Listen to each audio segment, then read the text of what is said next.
they specialize on the characters and they do very well. Yeah, now one thing I'm excited about, so Special Division 4 Balance Breakers from month 1 of the Melty League that we had, both of these teams lost. Like, they were not victorious, so they're currently last in the leaderboard. And it serves like an interesting little story that we have for the entirety of the sets here. So, I mean, after this, there's BYAKKO versus Meta Definers. That's 2 teams that were victorious at Melty League month 1. And then Dragon Knights Anti-Shield Shield Club, which is opposing. You know, Dragon Knights was victorious, Anti-Shield Shield Club was not victorious. But this one, you know, it's going up first. It's probably one of the most controversial and important ones because you do not want to be 0-2 in a format like this. Yeah, it's rough. But so far, FajitaEatah already putting the pressure. Get the corner knocked down here. Shinigami gonna spend some. Make it safe for the DPs and slide. Cha-cha. Yeah, if I'm not mistaken, this is Shinigami's debut match as well. You know, was not utilized in Melty League month 1. One of the teams throughout this format, 5 players on a team, but may not see all of them play within a given month. So Shinigami starting out super strong. FajitaEatah familiar with this territory, but maybe not familiar with Shinigami. Yeah, Shinigami's gonna be able to take that first round. Big pressure. Even got FajitaEatah to spend the moon drive too, so you're down on your luck here. You have pretty much nothing to rely back on, except catch that back dash. The 5B. It's gonna be huge corner carry as well. Might the combo. Oh, huge whip punish. Yeah, pivotal drop here for FajitaEatah. You see Shinigami gonna be instantly casting out to that art drive, get the Nadia install. Corner positioning, moon drive available. Scary situation for FajitaEatah. Yeah. They're gonna heat DPs out. They're not gonna get to use the heat at all. 2-2B comes out, and then they get the full combo. That was tricky. Plus a punish on the shield. Just putting the pressure full screen, not let him play much. Alright, BC finding himself in the corner. Shinigami trying to close this out. Finds the full jump in, but can't make sense of it. Yeah. 2 BC frame 1 parry on Moondrive. Not much you can do. Wow, what a trade! Oh my gosh! Oh no. Nah, bro, you're kidding. The last hit of 4 BC hit him.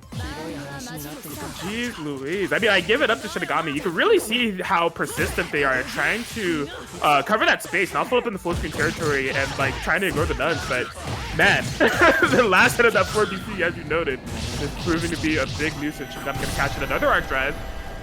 That's so unfortunate. Okay, faking it.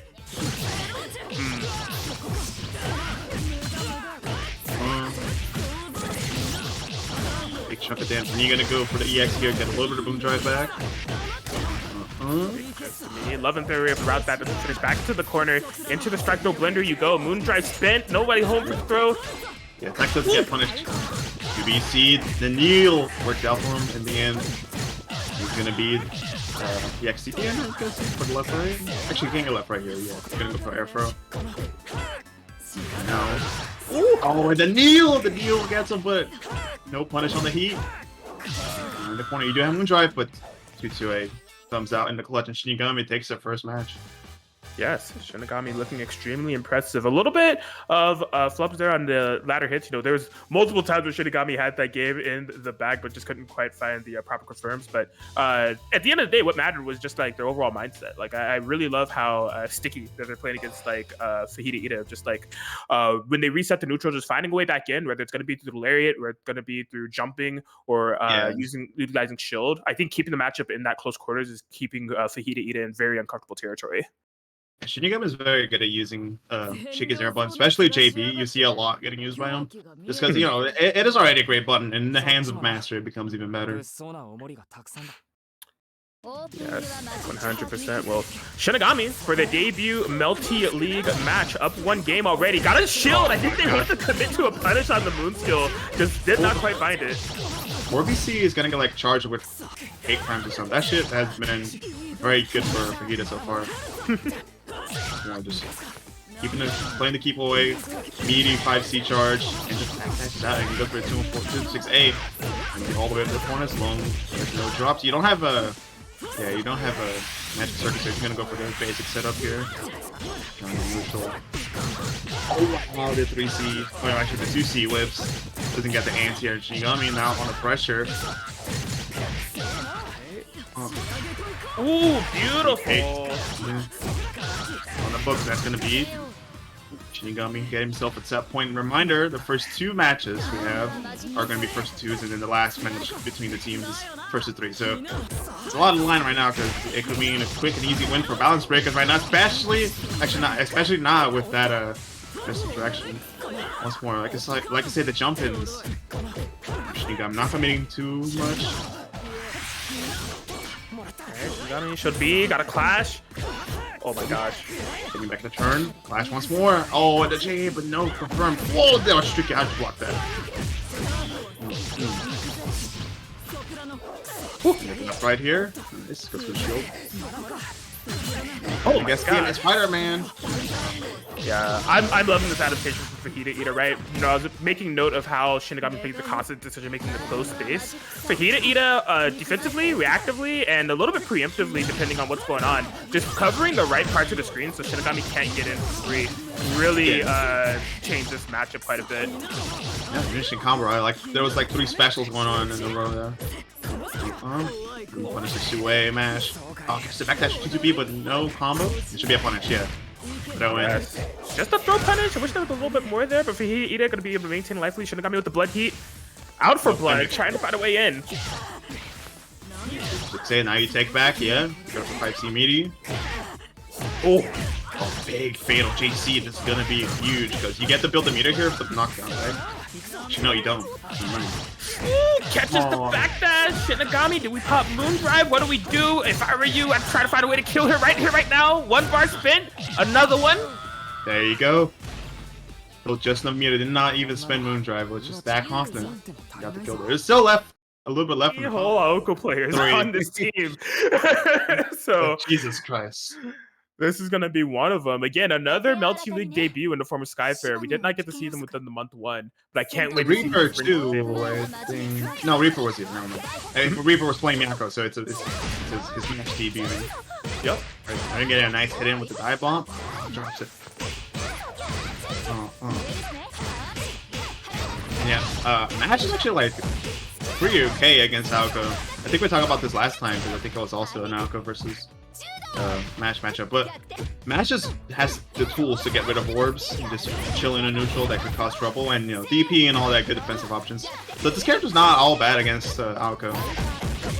Yeah, seemingly. Reaper having a fantastic early game start here. Skyfarer is going to be able to find a way out. Oh my gosh, we've seen this before. I love utilizing Moondrive. Get out of there. Yeah, they're going to use the chain shift. Yes, the 5C hit, counter hit. It's good stuff. You know, you may look at that situation of how much life the Reaper had and just like, you're spending Moondrive? That's expensive. You're just a hit away, but you don't want to take any risks against Hyde. Yeah. Like... This is the Vortex character. You don't want to lose a round for one stupid mistake that you could have not happened before. And you have the Minecraft house. You can't get in. For real, Steve, Minecraft. We call her Ender Woman. What's her name? There's a Minecraft girl. I think it's Alex or something. I don't know. Anyways, Nico with the master. He's gonna be able to get all the way to the corner, and this is the strong point. Marcus has to spend meter if he wants to use the EX reverse. Always gonna go for Moondrive. Change it, trying to see what's happening. Still on block here, plus frames. Still expecting. No DP comes out, just holding down back for dear life. Yeah, Reaper just kind of spinning the bar to make sure that Moondrive couldn't really get utilized in many instances. It's a full block string going on. Out of the corner we go, sitting on the life lead. Now, Marcus trying to go for the engage. No way. Oh, nice. It's not Aaron blockable, I don't think. Could be mistaken. I'm not the match player here. Oh yeah, no, it's not air unblockable. However, what's really nice about it, you know, it's this big sweeping in the air type of hit that has 2 parts to it. If any of that first part hits, it's almost like it vacuums you in no matter what, and that second part is guaranteed. That second part is like the most important because that's what gives you like the full combo. So it's not a bad thing to swing around. You know, if you make contact with any part of those initial hitboxes, it's gonna confirm for you the best confirm. Yeah. The Hyde button. Moon skill, moon DP there. Show for your life. 6 BC just was not quite in range. Almost got blown up by the orbs. Got the random hit with the dive kick. It's gonna be able to get the corner here. Have a lot of meter, so this fluxion could go on for a while. Oh, DP. Trying to trade with incoming moon skill, but just chill it out. It was the second. I think it was like the 3rd time Reaper did that, so good win for Marcus to expecting him to do something else. This Shams, look at this. It's like 4.5k, 4.7. Yes, Reaper back on that life lead. Yeah, spending the moon drive yet again. I love that Reaper is not afraid to spend his resources. You know, you have them there. I'm here to use them. Don't really focus on stockpiling. One thing though, now that they used it, does not have access as an escape route from Skyfarer's offense getting started. Yeah, now you're in real bad scenario. Goes for the heat. Get off. Yeah, just needs to recover a little bit of health because now you just need to get a random hit in or just survive. Honestly, Marcus has to come to you. Oh! That was crazy. Yeah, you don't jump from or type or right about it that much. Then just for her to jump to the side, amazing.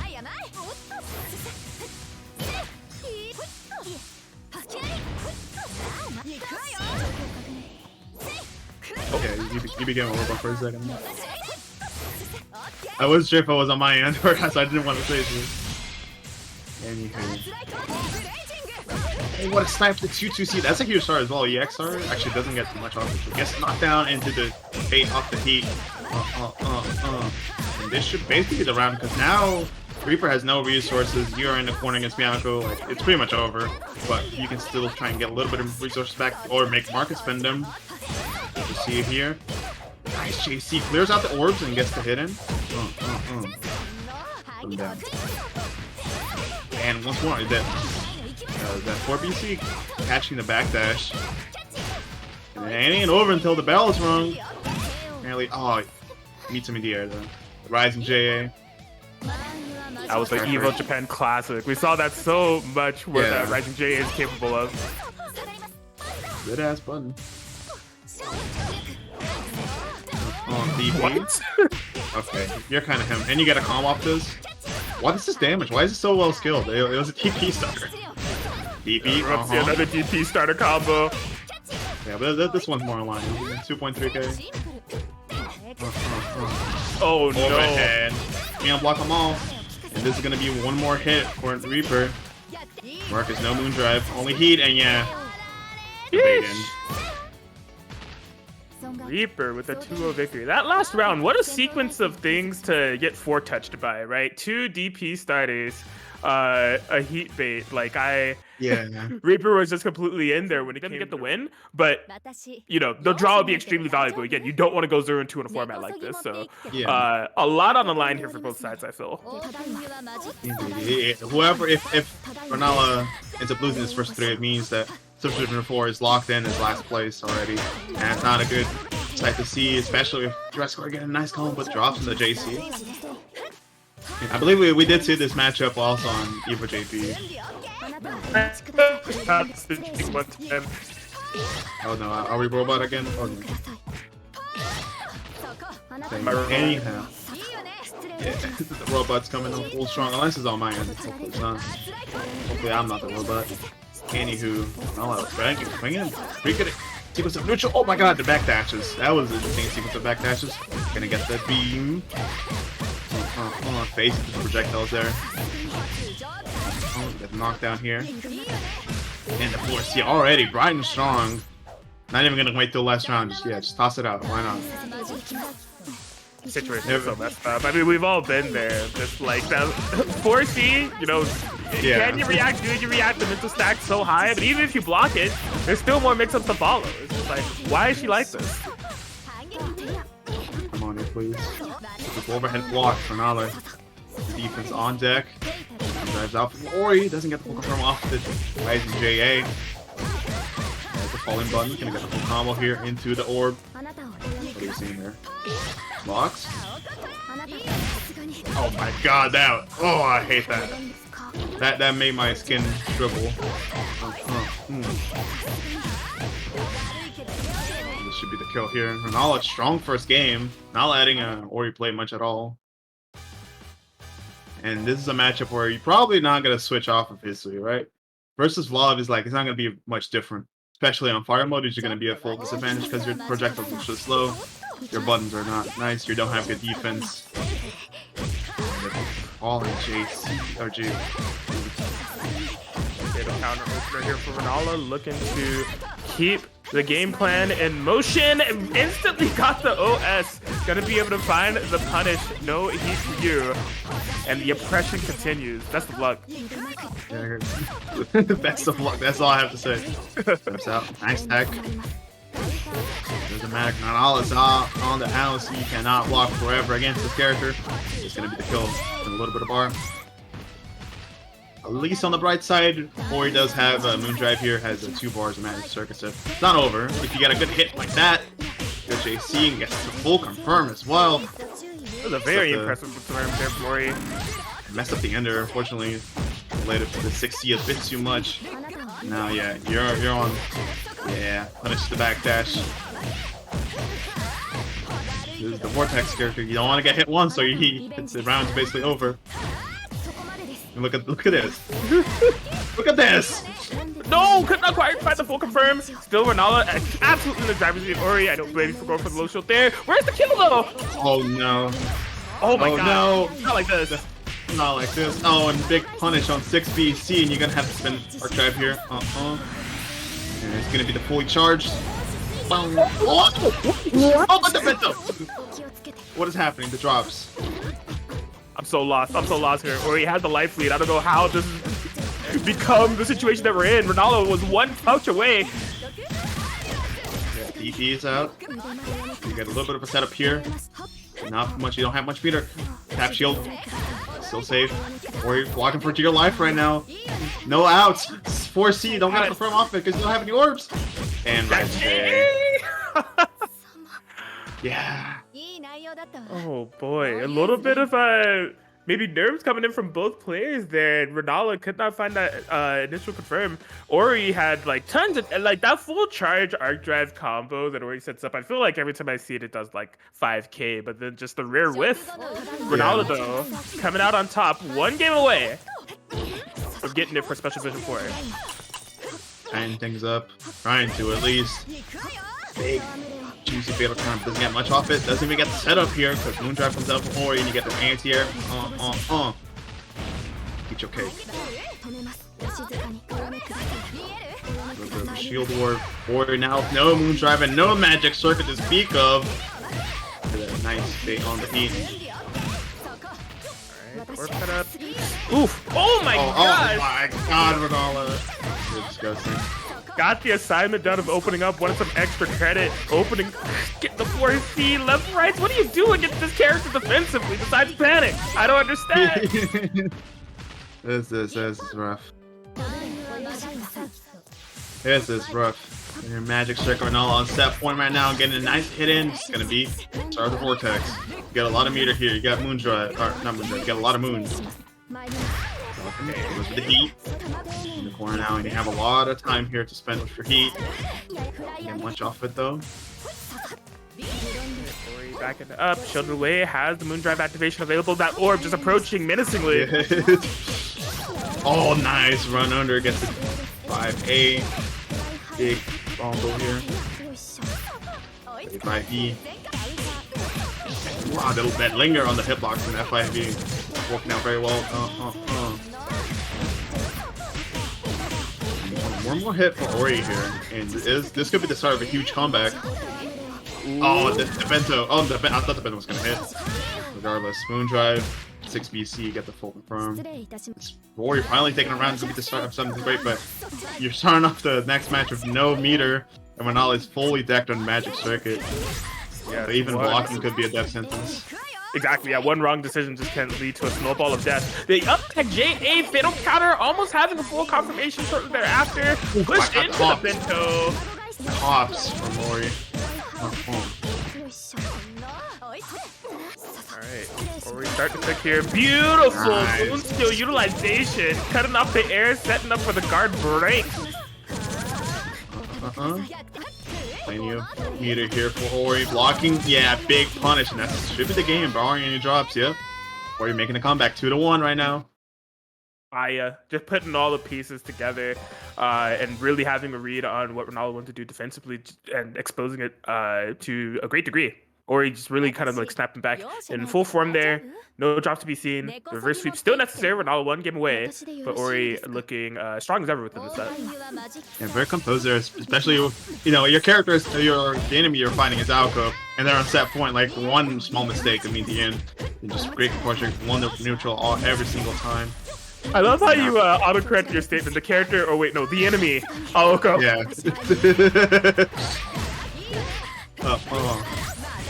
Oh, not the drop. Alright, let's get to throw in one more setup, and yeah, falling JC. The orb's still there for a little bit of pop extra damage. Oh no! Got too fancy. No guard break to be seen. Oh, okay, yeah, gonna be able to shield it, recognize what was happening, but JA, my beloved! It was still a good shield to get a little bit of a Moondrive back still. Now you're going to the possibly final round once more, and just 4 use of projectiles there. The phase is just not covered the space you wanted. You gotta press a different button. Get that backdash. Shield beat from Ori. So now all the items in the world. Yeah, that's a common thing that we've been seeing Ori do. Just trying to pile on the pressure with the item tosses to get Rennala to take to the skies, and then meeting Rennala there. It's been a very consistent strategy that's been working out. A little cowey.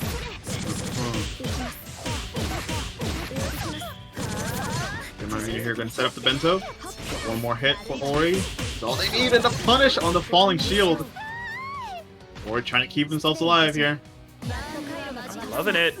Rennala still on the game point here. Fatal counter. Fatal counter. Punch. Ori does have a Moondrive here and Heat available. What are we gonna see here? Because with Moondrive, no.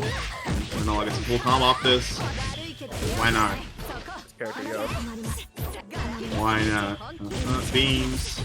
Look at all this. Look at all the chip. Fatal count off the 4C. Can't get anything. Shield on the Heat. Working on a perfect here. Rennala, so long as we have the confirms, that'll do it. Yeah. And the rage fit. We didn't see the double P. It wasn't going to be a double P.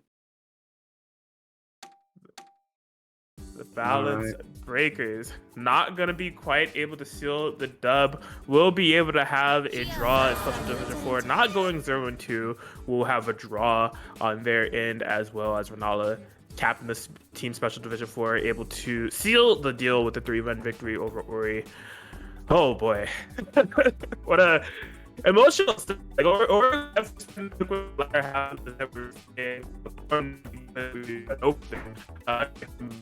play the game just over off this spot and everything. But Rennala, local champion is capable of. Yeah. I don't want to interrupt Robot Atkins, but hey, Mac Atkins is coming out full force. There goes. Yeah, surprising is Robot Atkins.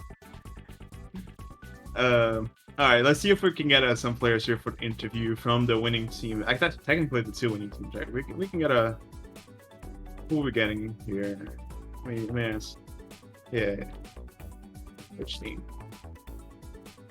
So, I mean, you're still tied for last place, right? You're 0-2. Oh, well, technically tied for last place. For now, 0-2, but at least you didn't give anybody else the commanding advantage on the standings right now. So, better than nothing, but that's a great set. I almost saw a big comeback from JurassicOri. Very good. Hello. Welcome. Congrats on the win on the last match there. Congrats showing. Oh, it straight up win for me? Is that what that is? Yeah, well, so the way it works is that the first 2 matches, they're worth 1 point, right? Yeah. And the last match is worth 2. So Right. technically, it's a tie between the 2, but it's a win for you in the match, right? Gotcha. So that's why I'm asking Manly if he wants to bring in somebody from the other team as well. I don't know, but yeah, I even said it on the mic, but this character has been oppressive recently on the last couple weeks, especially because of the Evo JP showings of all the JP alphas and all that. How are you feeling about the character right now? Do you feel like the character has been what's the word I'm looking for here? Like underrated for a long time, and now that we see a lot of BYAKKO, like Evo JP top 8 and all that, there's been a lot of more hate towards the character. If you do like follow my like Twitter and stuff like that, I have like said it for a while that BYAKKO is actually pretty like just a busted / broken character. Like, you know, from all her tools to her entire kit to her literally like not losing a matchup, like you put all of that plus her damage, she is a really good character. She's an investment 100%, but like the investment, I mean, the return she gives is very big, basically. She was underrated at the beginning, but I think as time went on, as more tech was found from me and other BYAKKO players like Star and other JP players, she really started hitting the radar more, especially after like Frosty's or after the Melty League and stuff like that. I think she got more like spotlight for that. Yeah, especially considering your team has 3 BYAKKOs. Like I would say like the 3 best BYAKKOs in NA. Like you have Star and you have Skyfarer, one of the best. Oh yeah. Yeah, actually, in regards to that team composition that you have there, I have a follow-up question that kind of relates to that. You know, it's kind of about that time. You know, usually we get some type of patch balance within a 4-month sequence. You know, there's probably a patch coming from this game right around the corner, and Team Special Division 4 has one of the more character specialist type teams with the 3 BYAKKOs there. BYAKKO has been a little bit more of a problem, like, you know, a more associated problem within Asia as it relates to in comparison to North America. Do you have any anxieties about the patch as it relates to yourself or your team comp of BYAKKO getting shot? Or so with it being Commode balancing, let's be honest with that. With it being Commode balancing, we don't know what's gonna happen. You know, she could get buffed for all we know, right? But the thing is that I feel like how her kit works and her game plan works, she wouldn't be lower than high tier no matter what the nerfs are. The only time I can see that happening is if they're like, oh, reduce the hit stun on the orb, give it more proration, you know, make 4C slower, you know, like literally overhaul her entire kit. But like the little tweaks I think might happen, I think she will still be a high tier, but she won't be as dominant in like on almost every like stage of the game type of thing. I like it. You heard it here first. You've heard of fumble proof, but the BYAKKO players are future proof. They're future proof. It's a different type of proofing done. And I would say that the showcase of the set, what you're looking like within this Melty League thus far, I await the future for Team Special Division 4. It's the type of character you can't make bad, right? There's specific designs that it's hard to make them bad. Yeah. I wanted to ask it. I don't play BYAKKO or match, but on the set versus Reaper and Skyfarer, obviously the result doesn't matter, right? I'm just talking about the character matchup. Me and Atlas were talking like, match is a lot of tools to beat whatever BYAKKO wants to do. How do you feel about that matchup personally? I think that matchup is like slightly BYAKKO favor, because really? I definitely think BYAKKO's like average damage does do mashes by like a decent chunk. But it's also a thing of is that like BYAKKO doesn't have to interact with Mash, or Mash has to go way out of her way to catch BYAKKO making like any mistakes or any movement mistakes. As well as BYAKKO's buttons literally beat Mash's buttons on like button to button. She literally beats her button to button. It doesn't matter. But that being said, like you could still play the matchup well. It's still a player matchup at the end of the day. Like if I do like, let's say it was an instance where Marcus did instant air dash back orb set and Reaper just did 2-3 like charging star, like, you know, interactions like that will still happen, but it's more on the BYAKKO to make more mistakes than the match player, like just playing match type of thing. Gotcha. Yeah, regardless, congrats.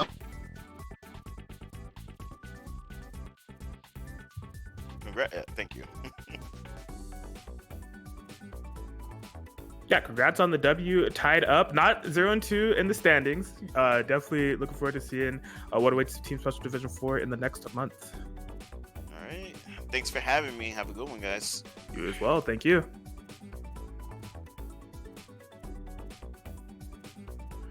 All right, so yeah, Team Special Division 4, Team Balance Breakers is done for now, but we have 2 more sets coming up. If I'm not mistaken, the next teams that should be queuing up should be Team BYAKKO with Captain OmniSScythe versus Team Meta Definers with Captain Lucy. Yeah, the South California team. Yes. The lagger match. Whoa, So relax. I mean, am I lying? I mean, So, it's hard for me to make a counter argument since I'm in Southern California. I'm currently robo-acting, so I think I just gotta let you. I gotta just let you cook. I gotta let you cook. you heard it here first, folks. Brazilian connection's better than South California's. So I'm trying. I say that in like Discord, like just crashed for me right now. I had to come back. I think Discord just not having a great time today.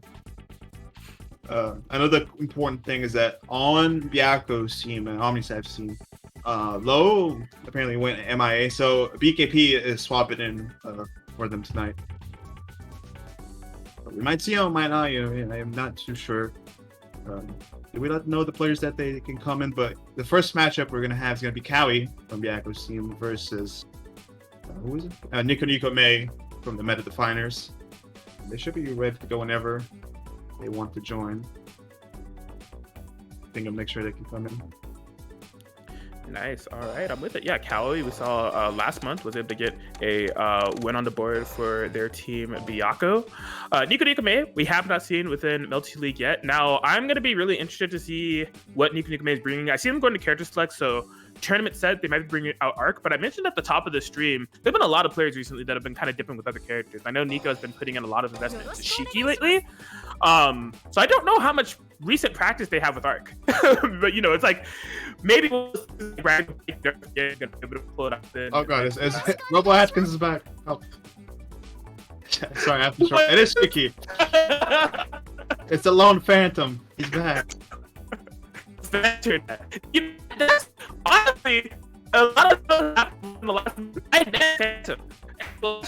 Hold up. You're full cyborg. Hold on. What is happening? Android Atkins. The funny thing is, like, your video is just fine, but the audio just does not work at all. And it's gotta be cool. It's not so.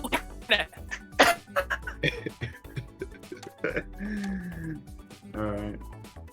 So, are we ready? Are we ready to go? Let me cook.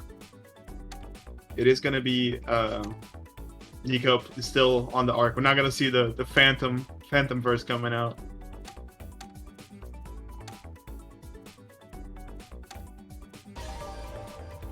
All right, here we go.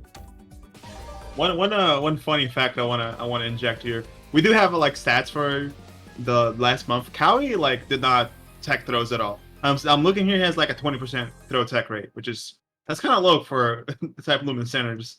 But you know, you have a decent, a sizable like throw tech range, and you know, not attacking 80% of them is kind of sus. Let's see if we can improve that stat here tonight. Cowey up against the lone Phantom, aka Nico Nico. Here we go. That pops it. Nico and cross up, get all this OTG damage. Sets up for the left, right, yeah. Cheap. Cowey, just a ball of fire. So much energy that they bring into their matches in your face. Nico Nico Mei already under half life. They're gonna be able to bring it back. No. Let's see left, right here. Oh, I got the Soul blue Steal. Didn't go for the 2 AD. So it doesn't get any OT there. Big shoe or little shoe. My bad. Yeah, just a little shoe. Miyako Rima looking like baby gap out here. No safe jump. Safe jump low. Can't bait out the heat though. Yeah, throw. Oh, almost cashed him. Got back there. Still comes out for Nico. Does have a Moondrive here, but I wonder if they're one to spend because okay, yeah. Big mistake on Uchi, but they have Moondrive there. They could have spent it and still killed Arcade and fucking murder you. I wouldn't be shocked if it's not like a pop there regardless. Big good side of characters for Cowey. And shield A. All this damage. Oh, drops the combo. That could have been nice left, right, or the side swap. Gets a low hit into the left, right, or Vizier. Okay. I really see Nico really relying on the air game. Like, it seems like they're trying to create this wall of JBs that makes it hard for cowey to get in, but cowey hasn't really been finding their success from the air game. Like, they've been mostly getting a lot of their hits on the ground, so.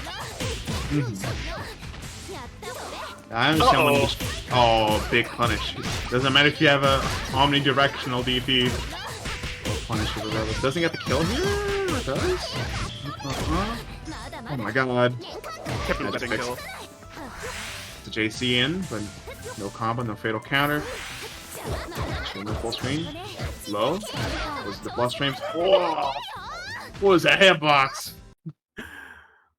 Taking notes from Jam there with that dragon kick. Cowey. Yeah. Going up game 1. Good start for the set for cowey. Not over the set for Nico. That was not a complete stomp. Which you see a lot versus cowey. You know, this is the type of player who just runs, and if you don't have an answer, it's gonna be tough. It seems like I said, the JVs a little bit experimental so far, haven't worked out too well. Saw a little flash there and no response out of it. Yeah, I mean, I probably said it last time on Melty League, but it's just one of my favorite quotes. I mean, cowey does not believe in risk reward. They only have a reward mindset. It's one of the greatest quotes I ever heard, and definitely is amplified when it comes to their play. Well, it's damage, by the way. When you see this kind of damage, there is no risk. There's only a reward against the throw-in. Are we going to see a reset here for the kill? No, we're just going to go for the safe ender here. Throw. Oh, no punish there from cowey. Went for the grab there. Shields out. DP comes out for fans. Nico on this non-stop offense from cowey. Yeah, Nico just can't seem to find their footing within this matchup. It's like almost like they're playing on two completely different playing fields. Like cowey has been able to completely dictate the pace, and Nico can't threaten really anything that is making cowey stop. You know. Oh, great playing just at the TP range of the Rekka is getting the hit in. So far, I haven't seen any true left rights here from Nico as well. Have not got any ambiguous hits. So look at this damage. One more opportunity for left right. Oh my god. Cowey woke up and I don't know if press buttons up. I don't care. If I lose this round, or whatever. Gets the kill. Just enough. Alright, Nico gonna get on the board. Much needed. Both players have oh my god, where is she going? To the corner. Apparently. Arcade is in the corner. Goes with the reset. 2-2-A out of there. Which is to be my bad. Up the Moondrive to cover up the mistakes on neutral. Alright. Oh my god. I'm not gonna lie, I like this adaptation from Nico. Because initially it was the JBs that they were trying to throw out there and like nothing was working. Now they are covering the ground. It's a little bit of an eccentric way with the Rekkas, but it's effective. Yeah, it works pretty well because the Rekkas are so huge, right? But if you whip them, you gotta spend resources. Not much you can do. Doesn't get a fiddle counter. Oh, big counter. You gotta go to the EX here into the R drive. Big chunk of damage. Not the best OT out of this. It does mean that one more hit. What the fuck was that? I believe that was ADP Moondrive activation, which does have like an embedded OS within there. I think it looked like a TK to me. Not inside the air particle. Wild. What the fuck goes on inside arcade players, honestly? It's just no thoughts, brain empty. Regardless, back here into game number 3. Making good adaptations here and getting the game back. Like you said, controlling the ground way better. If it works, it works. A little bit too early, they're gonna get punished. Good chunk of damage here for cowey. Fatal counter. Doing too much. Get all this damage. Full confirm though. And all the OTG damage here plus. What an option! I hate it because that shit is like -4. Why is it DP -4? character is so privileged. Yeah, forcing the moon drive exchange. Yeah. All the moon skills in the world. Nico going wild. Didn't even jump kill the 2BC. Gross. I guess hit in, but doesn't get the full confirm. Went for the Twitter combo. Alright, once more, cowey on set point.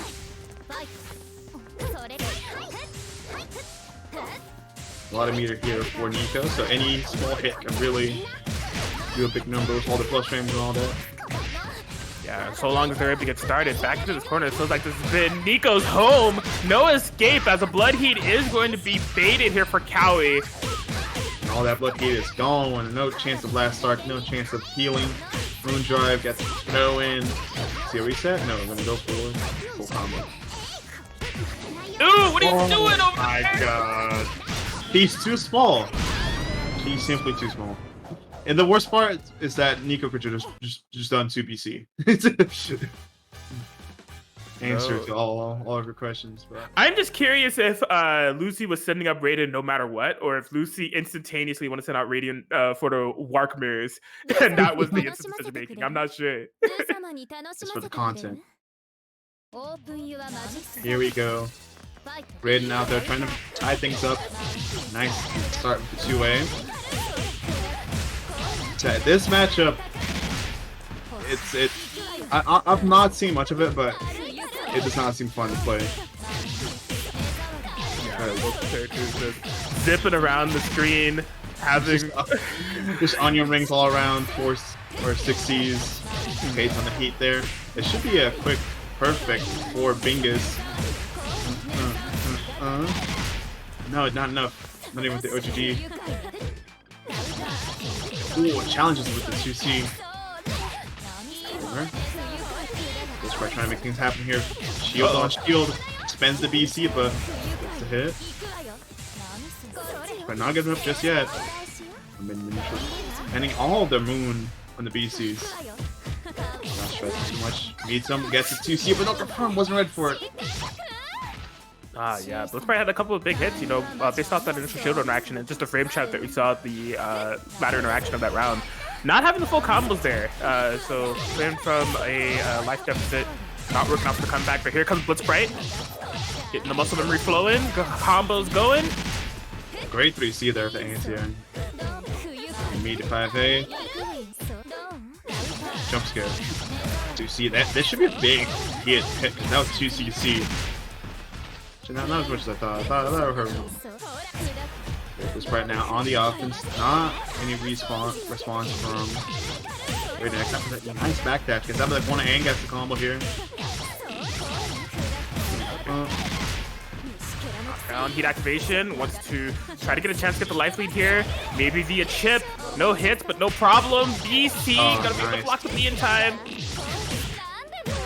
Which little fuzzy block there to get the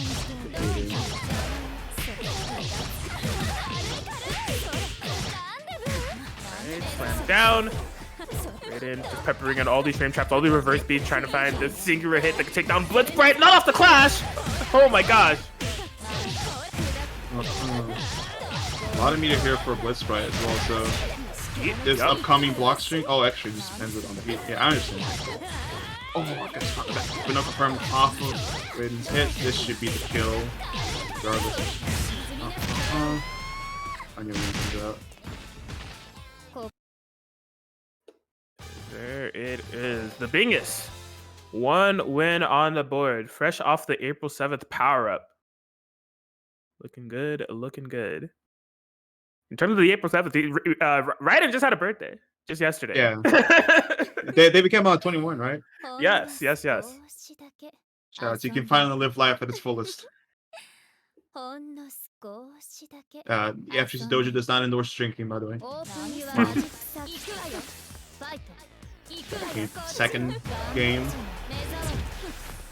You know, the older you are on the FGC, the less likelihood you have of winning. Yeah, that's all I'm saying. It's not really a power-up.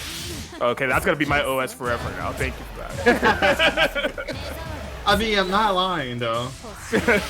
These kids are just so good at this game. So true.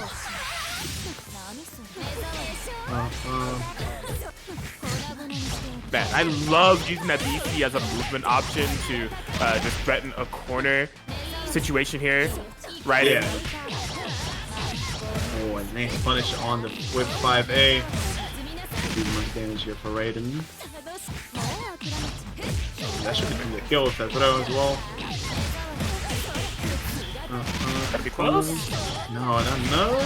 God, you barely did it. Got shit ton of damage. For real. Once more. On set point already. Take it back for Team Meta Definers. Okay, double ring toss, able to catch the landing. No, blitzsprite just cannot keep the pressure going right in with the reversal throw. Yeah, that was insane. Just AD out. I did not care. Oh, and challenge from blitzsprite.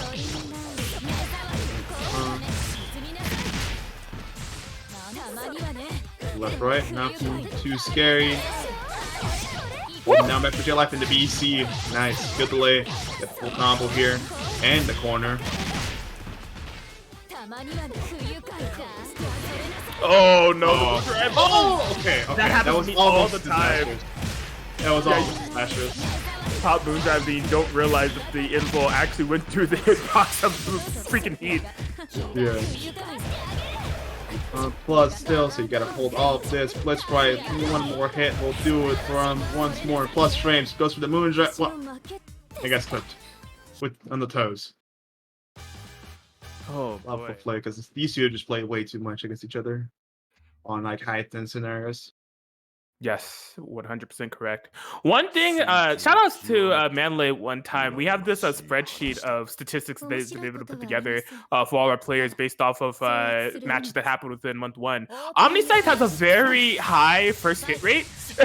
Like when it comes to just landing the first hit in the match, they were able to do so 5 out of 7 times. And I think that is really poetry in motion of them as a player. Really phenomenal neutral game, extremely good within up close or far range scenarios. Yeah, able to get this PCL menacing gameplay going as soon as possible. We're seeing this is just statistically the route that they're taking right now, starting out with the throw, already having Lucy cornered, but the delayed BC allowing for escape. OmniSScythe's like the one exception to the rule. Like the dude's like 50 or something, and he's like insane at video games. Oh my god! Coming to be, I hate this character. I hope OmniSScythe watches the VOD and hears you calling him 50 or something. He's like 34 or something, alright? Nothing but respect for the man. But like, you're like double the age of these kids. That's all I'm trying to say. You're not wrong. Alright. Oh, yeah. Gun. Sorry, let's pick up the first round. That was too good. Very good hit. The Coma Vortex. Here comes the block string. Ooh. That's really blocked. Okay, able to navigate out of the powered CL zone, just running under, out of the corner. A new lease on life. Oh my god, nice blocks. The gun is stronger than the fist. Personally, I'd be riding a twit longer right now. I should probably. I mean, this character is not. Oh, that was probably a misinput. I'm guessing trying to get Rekka. Oh, that's gonna be the kill for Omni, getting the quick P on the board. Having full control over that round. Lucy showing some good counterplay though. I mean, like that run under just to reset back to the neutral was phenomenal. This moon drive activation, combo available. No way. Sniped by the lightning. Caught the backdash from Lucy. There we go. Lucy has not gotten a chance to play the Coma game plan, the 2-2 CO key. Now I've seen Lucy at the full power blocking a 5B overhead. Chilling out, overcommitting too much. Shields comes out, blood heat. Dangerous now. Oh my god, you can still press? You're crazy. We need this. He's high injured. No! Alright, no resources, no moondrive, sorry, for Omni. Moondrive for Lucy. Yeah. That's the only option you had there, and Lucy just patiently waited and you got the punish. Good shit. There it is. Yeah, if there's anyone that's going to be able to keep their composure and just wait for them to explode when it comes to the Coma gameplay, it's Lucy. Like, we've seen her spend the majority of the time within the set in the corner, which like against powered CLs a deficit. But just time and time again, she's been able to find her way out and just like figure out a way to get the matchup swung back in her favor. That last round it was courtesy of Blood Heat and a nearly 6K combo. But it is what it is at the end of the day. Lucy is a very combo. Oh, there was more. Oh, my still great hit her fatal counter. 3BC. Here it is. Oh, this is what we've been waiting for. I don't. No. Alright. That, I'm gonna keep it a buck with you. I don't want to explain that interaction. all the grab whip and Lucy still won. What the fuck? I do not want to explain that interaction at all. Bro, imagine like someone's first experience for Melty Blood is this match. Like you're just like, what the fuck is happening? Oh my god, the wake up grab gets to throw in full. Lines to the corner, Omni hurt. Here we go, once more. Charged up. What do you do? Yep, that is an option. Of course, you utilize your suit, you can break that armor. You got the corner. 5B block. Yeah, like you said, Lucy's very good at just being patient, like holding down back, not stressing too much. I'll wait for you to fuck up and then punish you. Like, who thought patience was the key to being the good combo player? Right? Oh man, another one of those run-unders for Lucy to get out of that corner, but unfortunately, not maintaining enough space on the ground to beat the 236A allegations of powered CL. Bring back that. Not trying to ultimate. Oh my god, meet him with the JB. No full confirmed though. The height was a little bit off. So you're just charging in the face of danger. Not worrying about a thing kind of hit. No way. JC fatal. Alright.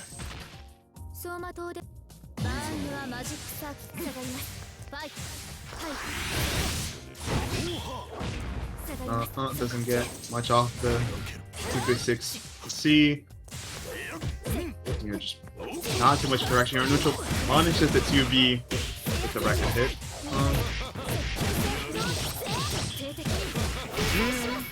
Into the corner. OmniSScythe. Oh my gosh. Oh my god, here you see. Jump scare. Insane how well Lucy's been able to find out of these corner scenarios time and time again. Yeah, like I said, this is a matchup they both know very well. Like, more than the regular player. Seeing how much they've played on that play bracket, and just, I'm guessing, casuals as well.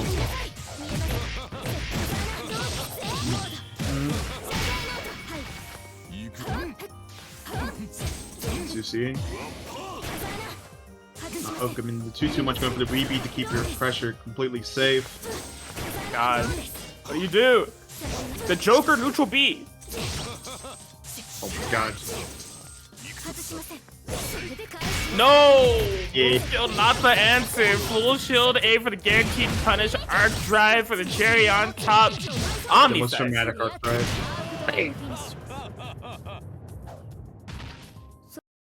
That's gonna be 1-1.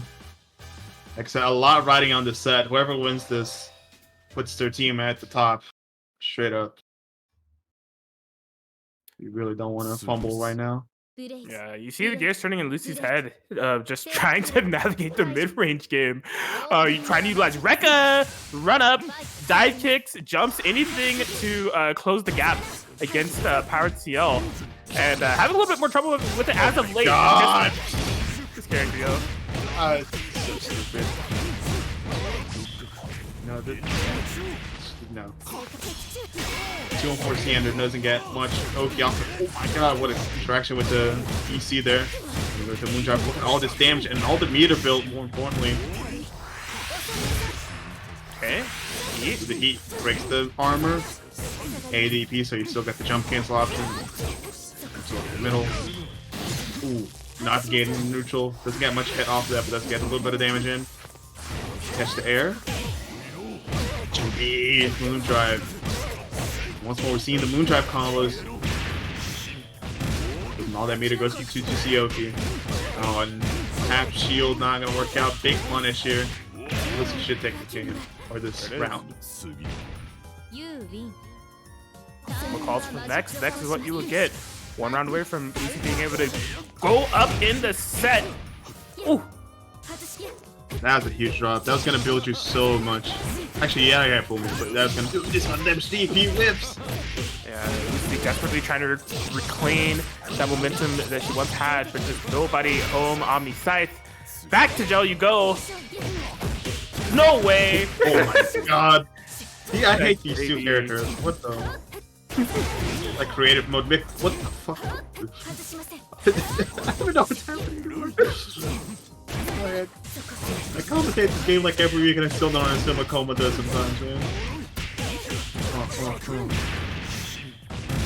I wanna go switch to Oki, where is he? For the throw, still have a little bit left in the armor. Oh my god, just held chill for dear life. Shield A comes out. Omni. She wants to take the round? Never mind.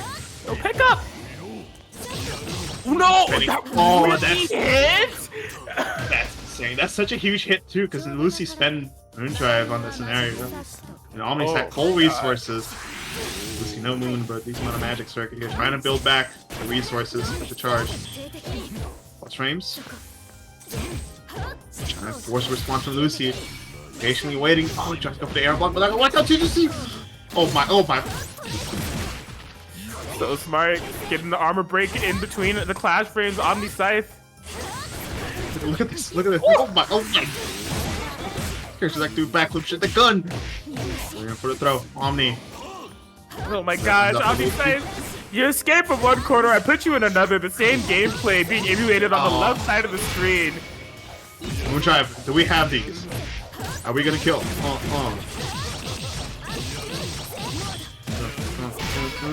Did not build enough meter. One more hit. Lucy committed to the 3C, the advancing normal, and just got shot in the face. Omni takes the set 2-1. Takes the lead from the set 2-1. Seems like Lucy returning back to the room. What are we seeing here? We're not seeing the Neko arc, right? Not yet. We're saving that for the last month. We'll farm more content then. But I'm assuming we're gonna see Roa, right? Either Roa or Vlav or Mash. You never really know what Lucy is thinking. Yeah, I'm just assuming for this matchup you probably want to go Roa. With needles. We could see Vlav. See that. Considering like Lucy's so good at just being defensive and blocking, we could see the Vlav. But he's gonna do Roa.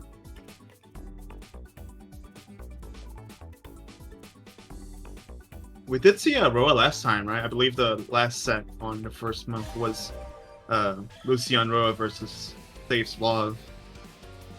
Yeah, I want to say it was a pretty clean 3-0, so maybe the Roa is all they need to finish off the set here. Yeah, I mean, one of the big pressure points within the match that's been not allowing for Lucy to gain any steam at all is the 2-3-6-A, right? Like, Lucy has had decent defense. You know, you can't win them all, but like the rate in which Lucy's been able to escape the corner pressure scenarios has been impressive. But 2-3-6-A has been a complete nuisance. With Roa, at least you have Needle, you know, you have Lightning, the 2-1-4 series, and just a little bit more mid-speed control that is, one, going to be able to reach far enough, and two, not as committal as Coma. Should be a difference maker. In theory. Oh, and there you have it. It happened again, the gun flip. Yeah, not too much. We're definitely going to see Pro BC get it well used here. Oh, wow. I feel like Lucy may be intentionally putting in the 3BCs as bait of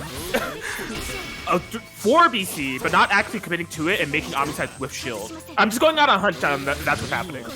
I mean, these players are like layer 5 of their matchup, so I wouldn't be surprised if that is what we think it is. There's Lucy getting the hit in. Returning back to neutral, not stressed too much about Roxy trying to jump in. 2B connects from Omni.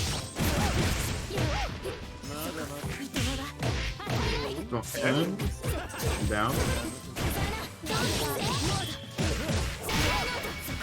That's gonna be Omni taking. I guess.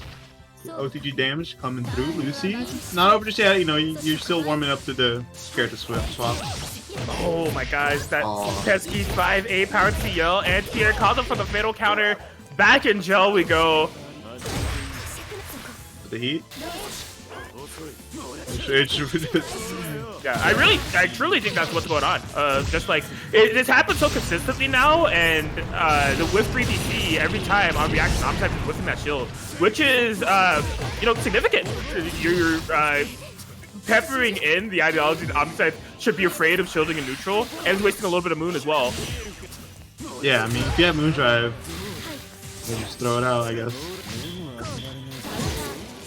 Oh, what a snipe. Doesn't get much off of it, but does cancel out the lightning. Hidden immediate R trap, spin the catch.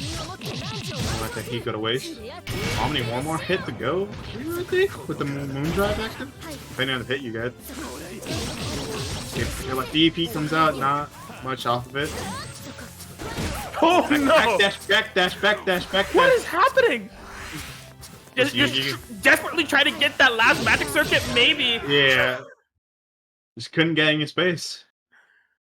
Backdash, negative penalty. You know why Lucy lost? She don't got the Rick Sanchez skin. Could be. That's a patented Lucy classic. Yeah. Yeah, well, either way, unfortunately, Meta Definers won't be able to walk away with the W this time around, but BYAKKO solidified that they are, likely going to be at the top of the leaderboard, depending on what goes on in this next set, but Team BYAKKO for now, 2-0 within Melty League thus far, going to be walking away with another W. Yeah, very strong showing him from the whole team. It was out once. Did we see blitzsprite last time? No, blitzsprite did not show up last time. It was somebody else. Yeah, that is correct. Last time it was Defiant, Cowey, and OmniSScythe. Yeah, it was Defiant. So yeah, Cowey and Omni taking the second dub for themselves on the Melty League. Very strong showing from both of them. Mm-hmm. They're very impressive showing here. It seems like we got interviews coming on from the BYAKKO team. Cool. We're not gonna get blitzsprite though. No? No blitzsprite. Dang.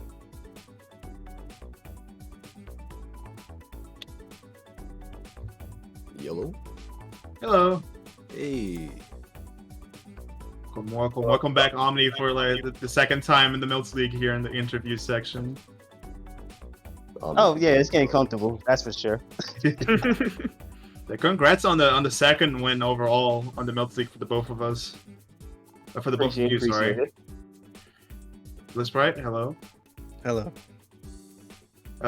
So I want to have a quick question for OmniSScythe because I was talking about it at the beginning of the set. Do you know off the top of your head how many times you fought Lucy in like a net play bracket? Because I feel like it's on the hundreds at this point. Oh yeah, it's freaking countless. I would say if me and Lucy's in the same bracket, we're definitely gonna meet. It's pretty much that's pretty much guaranteed at that point. The only time I can think of in recent memory where we haven't was what is it, Melty, the official Melty tournament? I think that's the one time. Oh yeah, because we didn't the play shit at all happened for Lucy. She didn't get to play really. But how do you feel like the matchup is more player dependent at this point? Because we were talking how Lucy was doing like 3BC on neutral as Roa just to like try and bait your shield and punish it and make you waste moon and all that. At this point, it got so like player layered instead of character layered that you just do random shit and it works, you know? Okay, to be fair, that is new to me as well. Lucy didn't do that before. Yeah. But if you want to bait me via going for any moon skill, it works. Kiko freaking murders me whenever they do it with that thing. Oh god. Like I can react to the blue pretty easily. So I'm just like tap shield.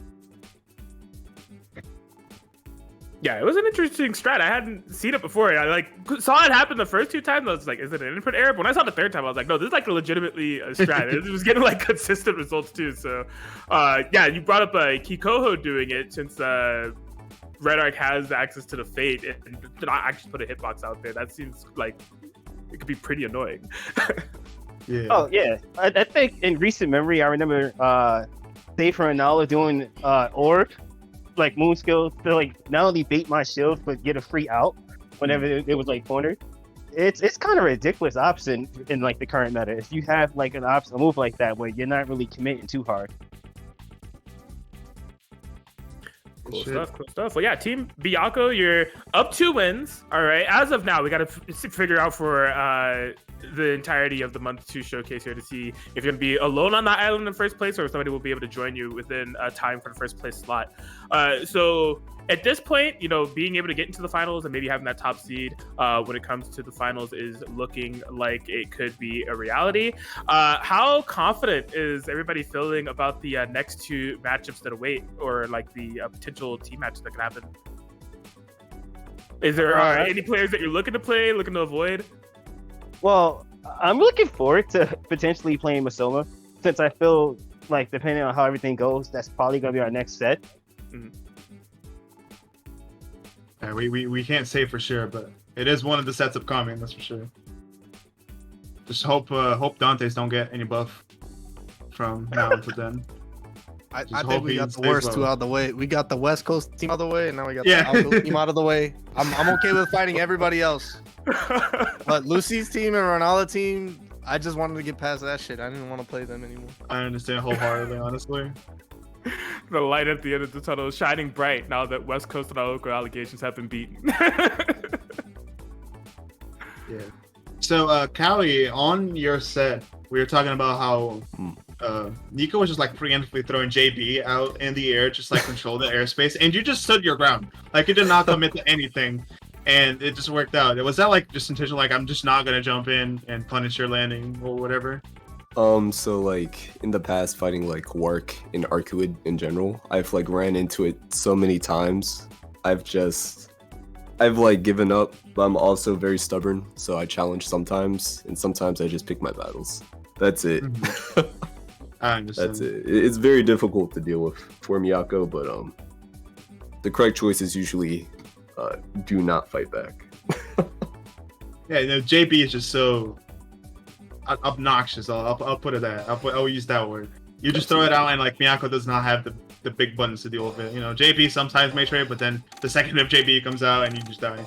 Right, exactly.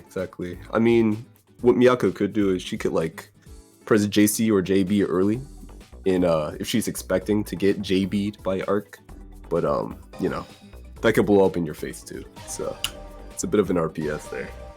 Yeah, gotcha. And hold on, the interview is gonna have to cut short because the players are ready. Oh god. Got you. Yeah, thanks everybody. All right. Congrats on the win. I hope to see you all next month. Goodbye. Yeah, goodbye. thanks for All right, having us. bye-bye. Have a good one. Peace.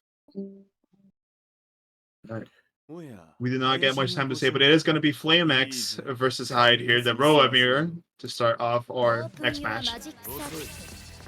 Yeah, Hyde representing Team Dragon Knights, and Flame X123 gonna be representing Team Anti-Shield Shield Club. So we got the fight of the Flame X cooking right now. Yeah, we got the fight of the 2 0-1s. We got the fight of the 2 1-0s. This is gonna be a fight between Dragon Knights, who's up 1-0 in the leaderboards right now, and Anti-Shield Shield Club, who's looking for their first win. So Yeah. It was a pretty close match last time from Dragon Knights between Balance Breakers, if I remember correctly. yeah, shockingly enough, we haven't actually seen Flame X play. This is like their debut set for a couple years. Keeping Flame X on the back seat, I understand. As your trump card. Because one of the best throw players in NA. Has shown a Flame X working with a double P right now. Just impeccable gameplay so far. Plus frames, Lucky comes out from Hyde.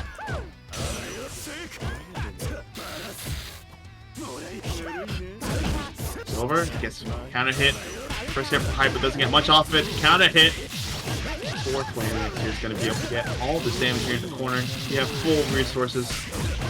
Hyde has nothing to work off here except EP and a 1R magic circuit they just built. Gonna go for the heat. Build DC just to keep things as close as possible. Flame X pretty much just a strike away if we get to take it. There it is. They just ran through the lightning. Right, the lightning, literally. I'm loving it. Flame X looking in full control here as they're able to go up game 1 against Hyde. The mirrors, we've seen a couple of them come into play within this episode of Melty League thus far, right? We have blitzsprite and Raiden playing the Wark Mirror, and now we have Hyde and FlameX fighting it out. It could be a gift and a curse, you know? You don't get a lot of games to play within a format like this, but all the games are extremely important. So like having the mirror be one of them that you may potentially have to face puts a lot of pressure on you. You're gonna get the lightning in, boom, boom. FlameX once more, just looking incredibly strong here. Got hit at the start, but took back the nooch. So, Should be blocked in the air. FlameX ready for it. big punish. Kumero, air throw in, what's cooking for dinner? Moondrive on Moondrive. Plus train for lighting out. Okay, Huge damage. Fortunately, you don't get any moon because you're still on Moondrive, so now you have no moon blocking against Roa. Can't really commit to shield or nothing like that.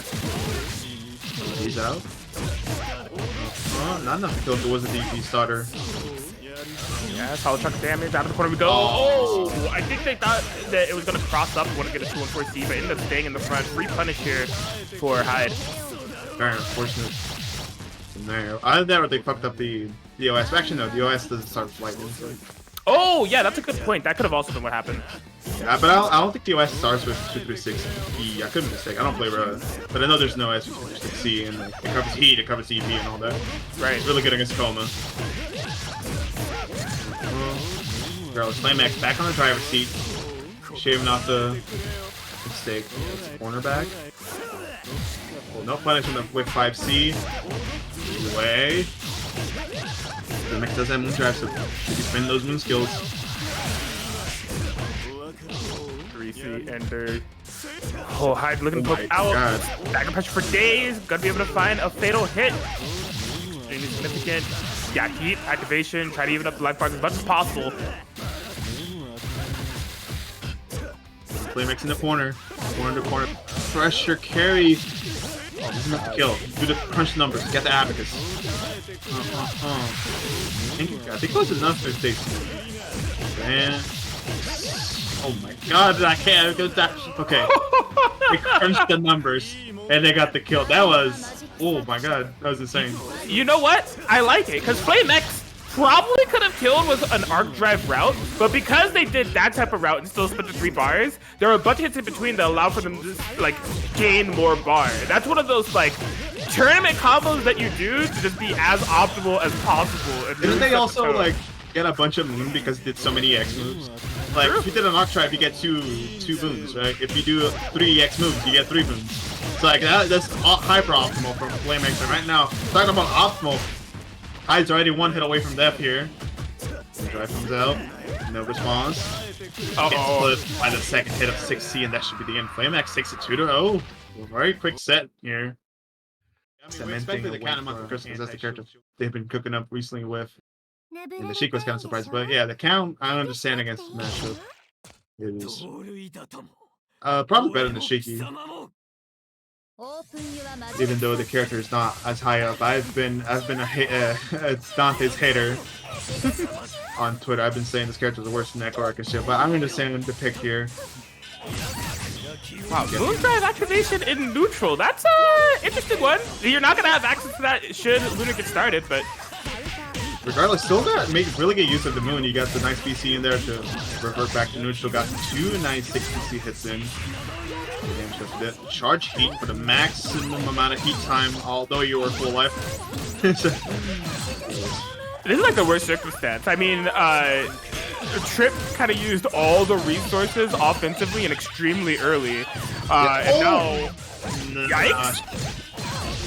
That hurts. That's painful. You know, when a well doesn't put you in the 2-1-4C, Oki, and she does that kind of shit. Overhead block. Flip. These.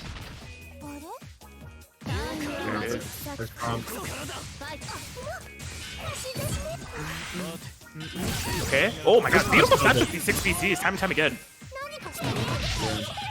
Yeah. That's what I thought. Like they picked Monte Cristo mostly for laser beam.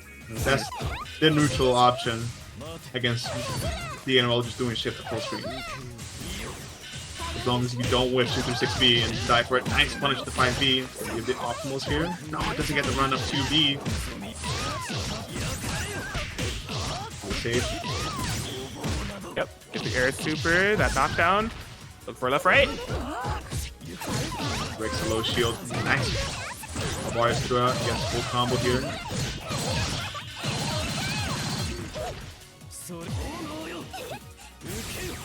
Ooh, And my yeah, gosh. So much like I recovery. said, don't whiff the lasers or you die. That is the worst part about it. It is stupendously good, but if you whiff it, you're gonna have to spend a lot to get out.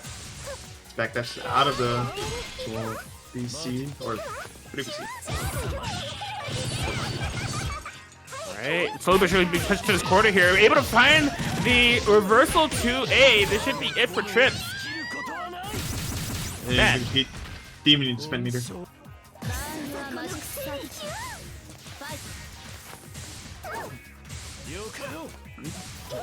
Yeah, interesting pacing that's been going on here. You know, although Dantes does have that 60C laser, in terms of full screen coverage, that's kind of all he has, right? But somehow, Tripp has been able to instill enough fear to where it's really making Luna second guess how they approach the game. Yeah, his 4X series on Virtual 4X series on the air are also very good at just covering the neutral. 2 or 4C is actually 5 frames per second.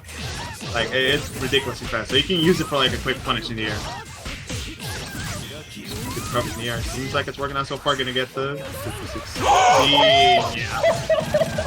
Huge bait. It's gonna be the end of the game here. Up 1 match. 1 game here, sorry. Oh my gosh, what a phenomenal option to use in that instance as a meaty. Just embedded heat bait. Whew. Okay, with Monte Cristo, I might be seeing the vision. The vision, yeah. Alright, but we're going back to Lex here. Are we gonna see Noel come out? Like I said, it is a character that Lunar played before the Noel came out, right? So you could expect to see it here. Yeah.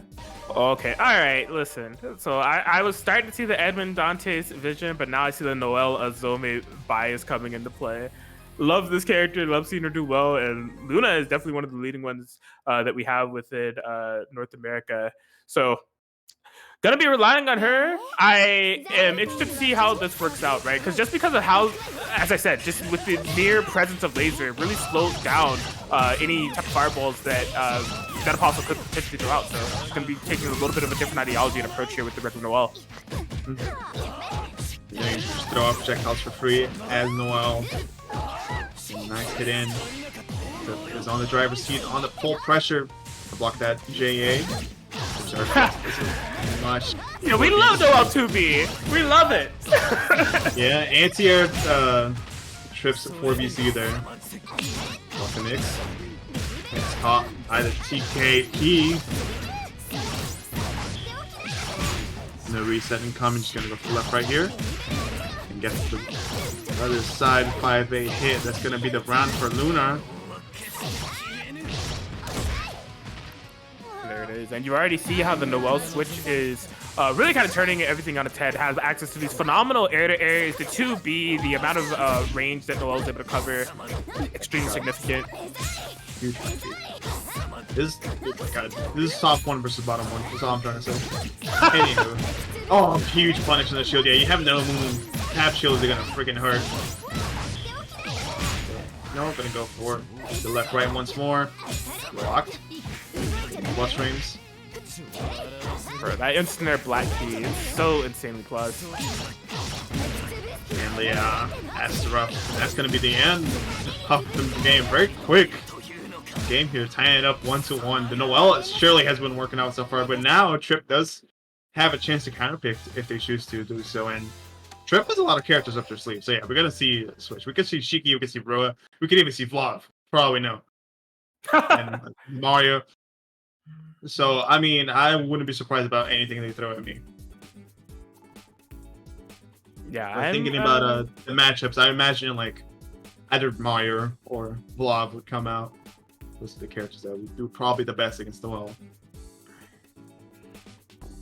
Yeah, essentially it's gonna come down to whatever Trippie's thinks is gonna do best within the first one environment. Mario is what I had in mind, but I didn't want to speak it. But it looks like Trippie was on the same wavelength of ideology there. Let's see. I mean, this pick is very good against Noel. The nuns means that you don't have to deal with 2B or 5B in neutral, right? You can be completely safe and then control the space better than being committal with Monte Cristo. And I've actually never seen that intro. The intro is so funny. I know these two have a rocky relationship, for the words. Oh my gosh, look at just the overall adjustment here from Tripp. Just sending all the nuns in full force the army to control the neutral and hold it down. Yeah, he spend the bar, spend the key, doesn't matter, I still get a hit in. Yeah. A little fight for the life out there in this unfair 3v1 scenario that's going on. It's 4v1 because he can call the Noel of his own. Oh, so true. So right. And alright, the quick adjustment Tripp takes the first round here, trying to tie things up and get a secured, at least a draw for anti-shield club.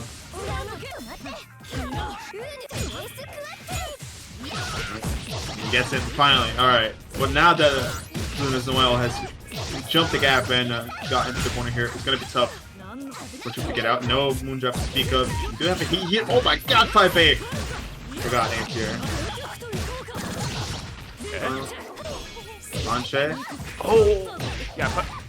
Couldn't punish the shield A, but it's all good. The Footsies somehow able to find an ID over Noel. Crouch B of all things. Oh my god! And this should be the kill. Barring any drops here. Yeah. I think no. I don't think even any of the free agents that we have that could show up later on in Melty League even play Uchi. So this is a rare opportunity to see here. Okay. Well, yeah. I mean, Masoma, not really shy when it comes to trying out different characters time and time again. I remember the Akiha kind of timeline that they had going on. And back when they picked up Akiha, now that I see them on Uchi, these are characters that I feel are more reminiscent of Masoma's playstyle in other games. So, they have BYAKKO, obviously, and Twistmaster. Very fast-paced, in-your-face type of characters. They're not traditionally known for characters like Blob, right? Yeah.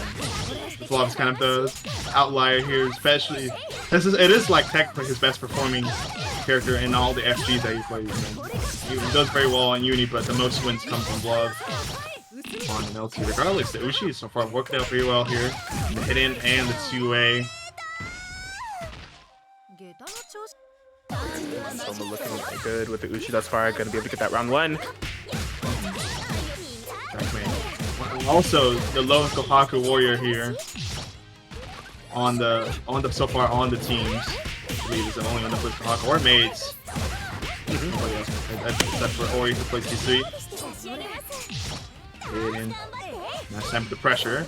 This is low shield, not stressing too much, not committing. And he gets on the RTS, gets the hit in with the shield A counter. Full combo.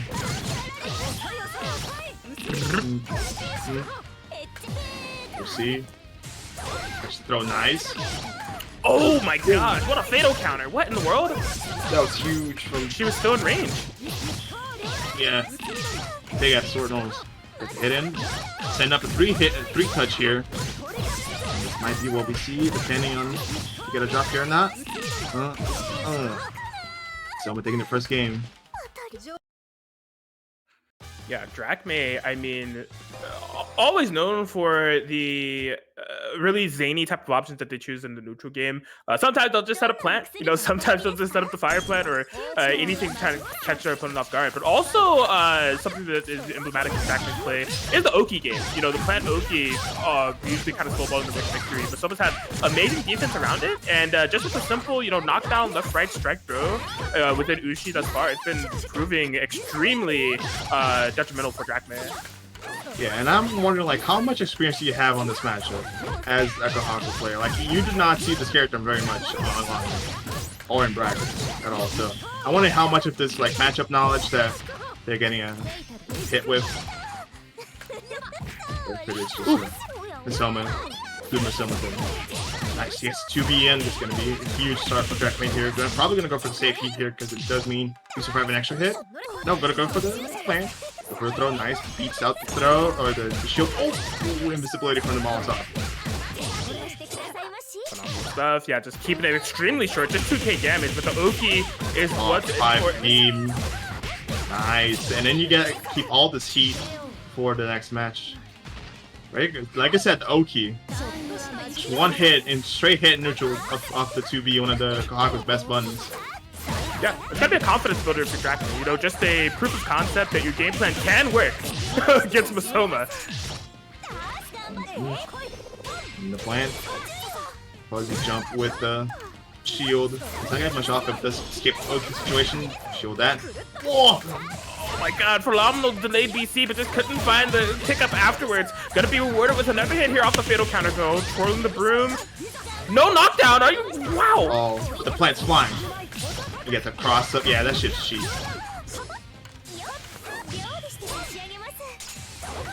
Alright, just throwing a little area on neutral. Working out too much DrackMae. Now in the corner. Oh my god, Black B combos? Sorry, we're colorblind. Good here. Okay. The DrackMae put down the plant. An amazing X cancel. Wait for all the hits. Go for the shield B. Wow, just trying to survive. Any straight hit now could do it. That's +3. Gotta respect it. Oh no! Sliced out of the air! That could have been huge. For the heat, right? Get the life back. This should be the kill as well. Go for the X here. Arc Trap, yeah. Wait, is it enough kill? I don't know if this is enough kill. Oh, if they did a X into Arc Trap, they could have killed. Oh, little tip of the hill. Bonk, the sheep. Sheep hit it.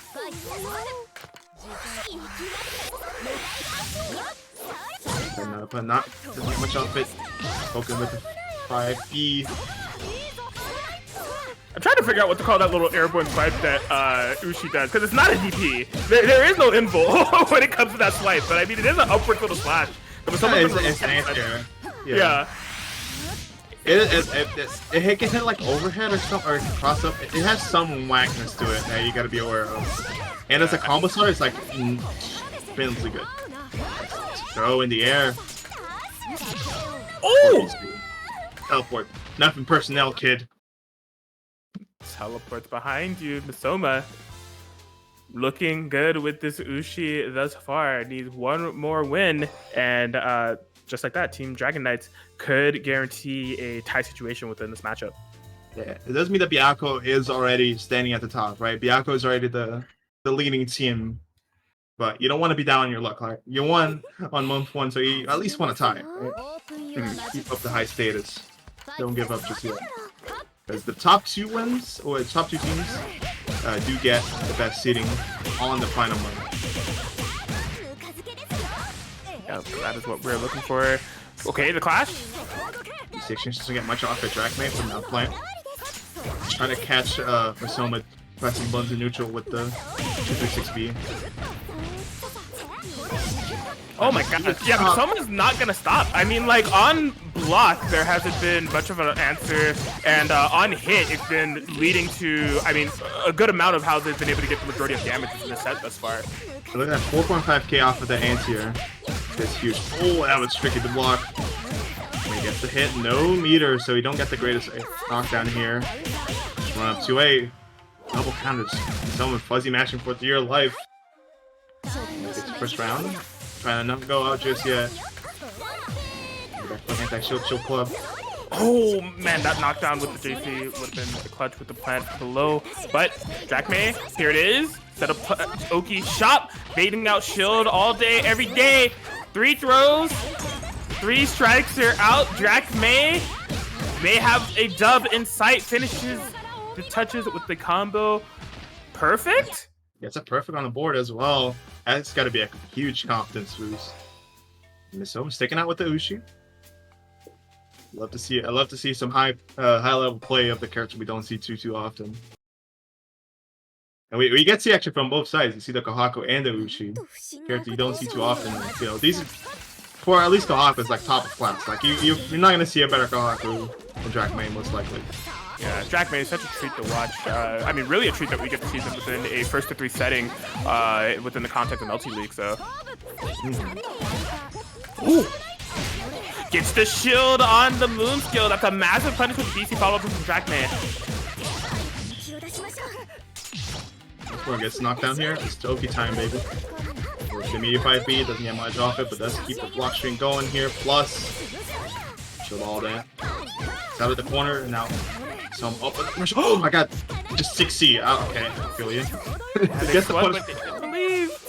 Yeah, got the punch, but didn't get anything off. Goes to the room. Runs out. A huge progress. Still has the best JC in the game. I know y'all love Saber JC, but this character has the best JC. Uh-oh. Soul Steal. Gonna get off that. Shielded. Spin Moon there. What? No resources. What the fuck am I? I like blinked and. It was like Kohaku JA, which as we know, like hits right in front of her, just completely fataled Ushi like 5 feet underneath her. Oh, huge CC. Down the plant, X out of the corner. Good orange from someone not getting reset there. And now they're cooking. Oh, a lot of media here. Gonna spend it for the OP. Coming. Does not get the bait on the heat. Moon Drive, everything spent for DrackMae. It is creative mode OP now. They played that pretty much perfectly, right? Because I believe it was a shield A there from Masoma, but did not have the punish available. Fortunate, DrackMae's down. It's gonna hurt. Oh, doesn't get the full confirm here. Wow, it's a 5-8. Ushi's 5C sucks ass. That's what I'm trying to say. Like, that shit clash with 5A. Are you kidding me? You're gonna go for Archetype for the kill. Spend a lot of resources here. But you do get the kill, putting yourself at set point. Alright, the pressure is on right now for DrackMae. There's been so much work done from Split X and Trippie to try to get anti-shield Shield Club's first win, but Masoma 1 round away from guaranteeing a tie.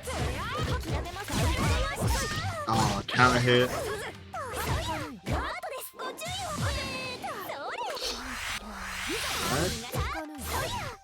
Oh, gosh. Because Masoma has no moon, so any shield is very committal right now. Yeah, you gotta make it needy. Here comes DrackMae. It's a knockdown. Next hit could be an arc drive. Yeah, trying to bait heat with that Molotov. That's a DrackMae classic. Proper timing here from Masoma in order to get out of dodge. Another heat in the spot from DrackMae. So they maintain that life lead, but big fight.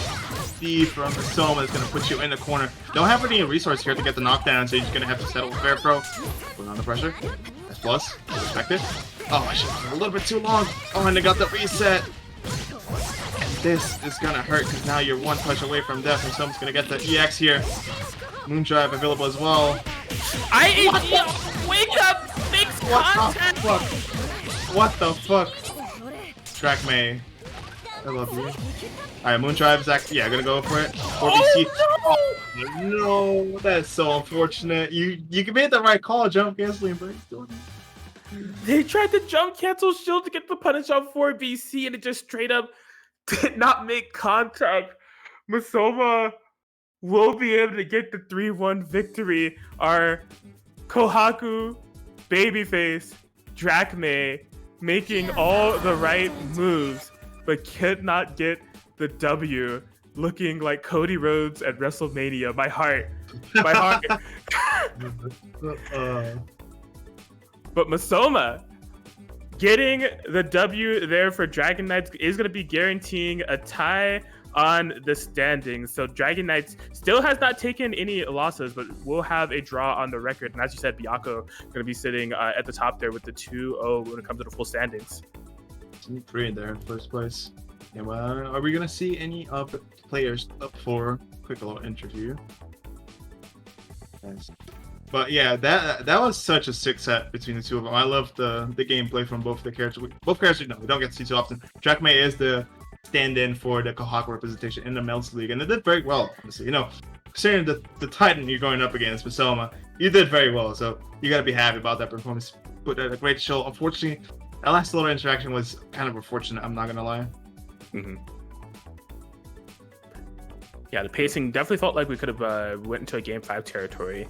But yeah, Drac should hold their head high. I mean, there's plenty of showings available when it comes to this format like this. So, yeah, very interesting. That was so Drac's initial set. It ended up being a 1st to 3. That's the debut that we've had here for them in the Melty League. Speaking of DrackMae, he's sliding into the interview chat. How's it going? Nice. Hello. Thank you for the interview. I think, yeah, they sent me against Masoma. He played Ushi, but again, he's a tough opponent to beat. Yeah, that was still a great showing, honestly. Like, that was amazing to watch. Yeah, Unfortunately, that last interaction was just so sad. Like, how did that feel? Just I knew he's gonna do Moondrive or something, but I wanted to bait the grab, so I jumped. Yeah. The plan hit him, I see the Moondrive connection, press shields, but too late. But that was like the correct call, but just did not work out. Yeah, it's the correct option, but again, trying to play against Masoma and his awareness in the situation, it's really tough.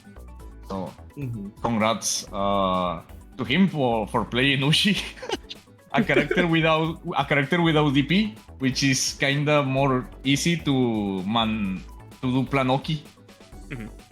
Yeah, I love the use it, basically strike throw. Either you're gonna go for a media 5B or you're gonna go for the throw. And it worked out like most of the times. I think the win rate on the Planoki was very high. That was like a whole round where like you had 1 HP, you didn't do safe heats, you didn't do enough, you just went for Planoki after Planoki, and you just got all the hits in and was able to deplete from 100% to 0. Yeah, I prefer to use the hit for a reversal tool than doing that. If I hit you once, I make you guess, and if I roll the dice and get correct, well, I won. Speaking of rolling dice, hello Masoma, welcome to the interview chat once more. Hello. So yeah, I think I guess I can speak for everybody. We're shocked by the character pick. I imagine so. Have you been cooking up with this character on the side? I've been playing this character for like the last 2 days. I think it might be 3, but for an experiment that Rennala is doing. So. Gotcha. Interesting. Can we have some insight as to what the experiment is? So it's basically getting a couple of the strong players to play characters that are more out of their comfort zone, so you can have more perspective for things when talking about certain aspects of the game. Bro, get on Ushi, start playing random. Nah. Now, I wasn't necessarily included, but it was an opt-in. Like anyone could opt in for it, and when he was asking for it, so I just decided to. He assigned me either Kohaku or Ushi, so I chose Ushi. Got it.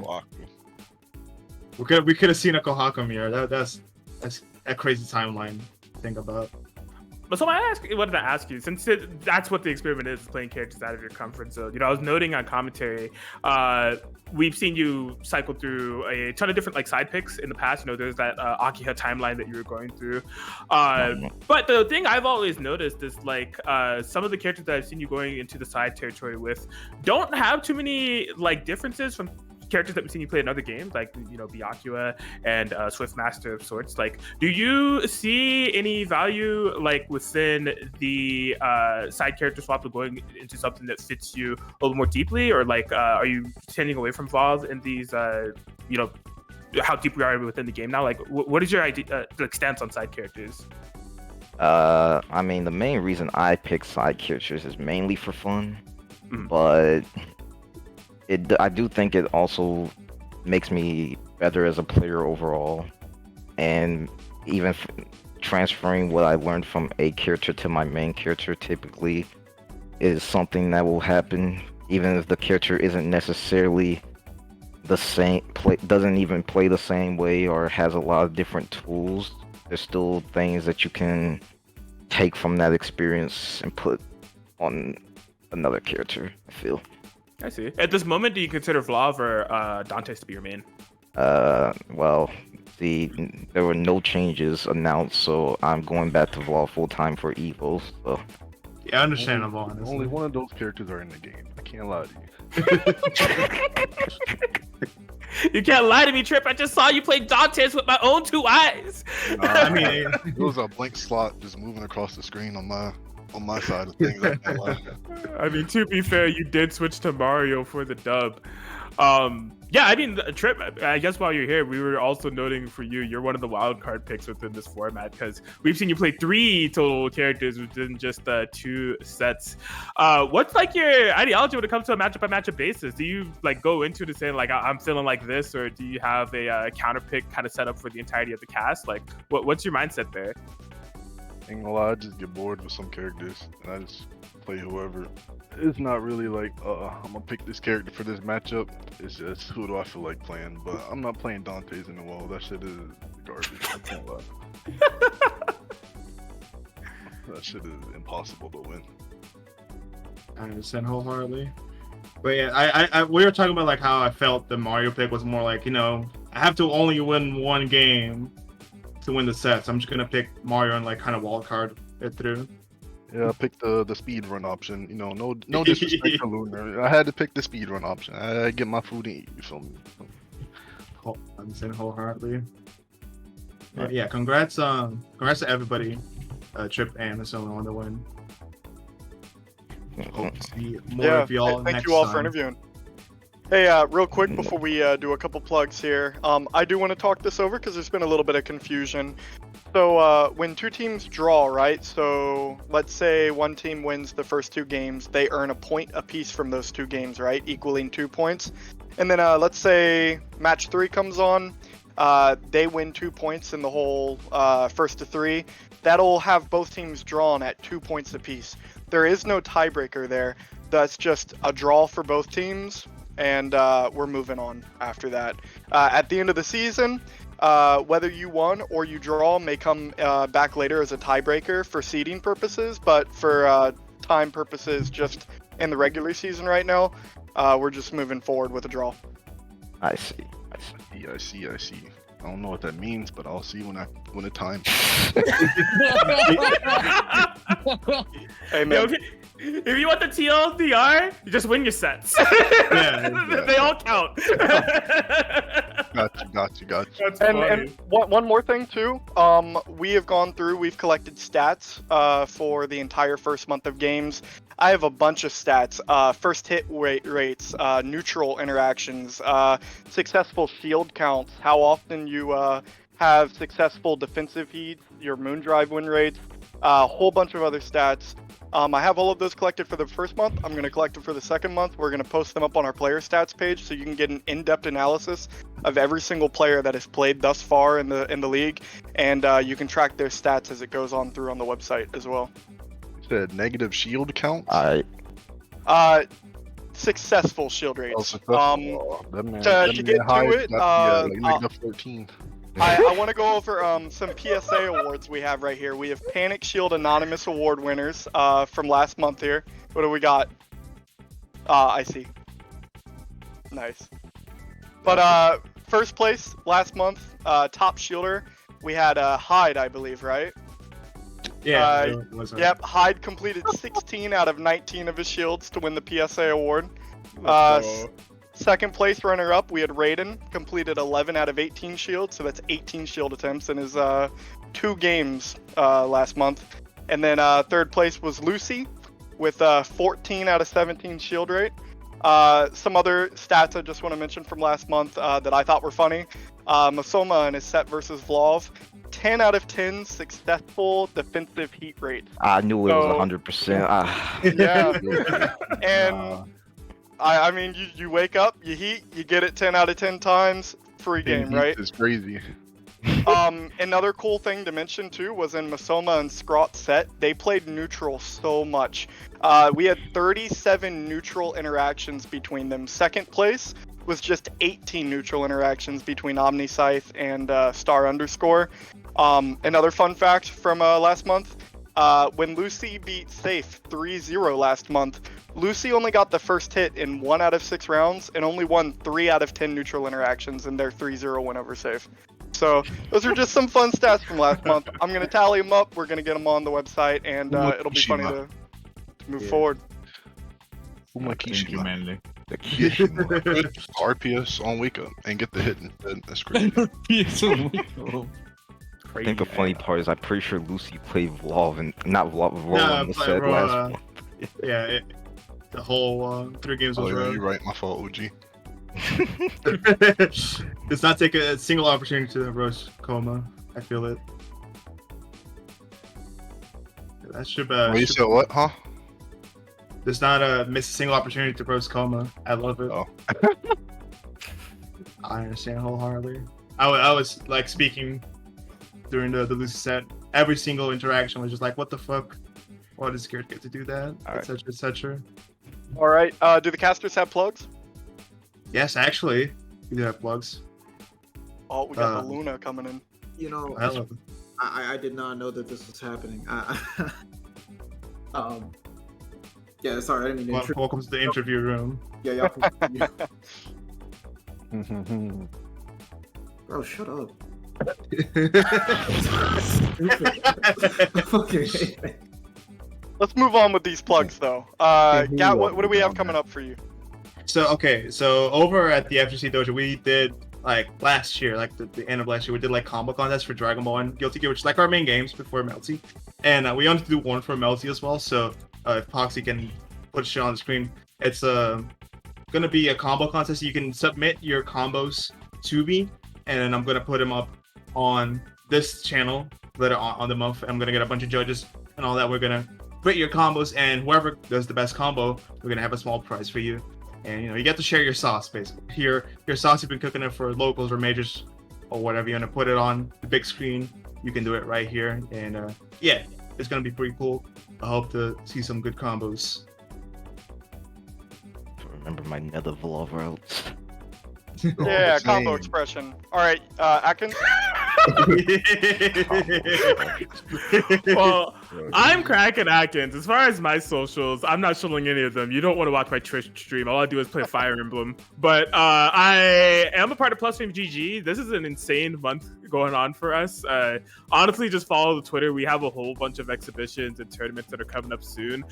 The ones that I can speak about is a Weighted Fate. I don't know if am I gonna get shot for linking in the chat? I will.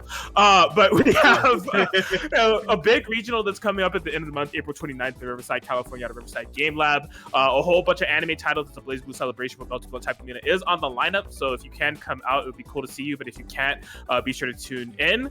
Also, just follow the Twitter for Plus from GG because we're hosting an insane exhibition on April 23rd for Blaze Blue. That's Blaze Blue Central Fiction and Blaze Blue Cross Tag Battle. I can't really disclose much, but it's going to be pretty much a whole bunch of exhibition sets featuring matchups that I don't think anyone has ever seen before. So yeah, just Plus from GG on Twitter if you want to stay up to date for all those things going on and more, because there's just a ton going on for us in April, and I don't think anyone wants to miss any of it for their respective titles. So there's a lot of majors too that we had to plan around this month as well. Yeah, there's gonna be even more next month. So we're gonna have to wiggle through. Yeah, I think that should close us out for tonight. I've been getting right with my co-host FajitaEatah and Manly and Foxy on the background helping out on the behind the scenes. So yeah, had a lot of fun. If you guys have anything else to say, I think we're good to finish it off tonight. Lunar, lead us out. All I'm saying is that dude Trev need to run it back. Carried. Bro. I mean, y'all have a great day. Also follow my socials at unilunar_. That's crazy. Be careful. Be very careful. Be very careful. Texas Showdown is coming up in 2 weeks. It's a premier Texas event. We're gonna have Lumina there. We have to fight to get it there, but make sure y'all tune into that. Yeah, I don't have much else to say. I hope y'all have a good one. Well, I gotta say, the latest tier list I seen, Noel top 3. Bullshit.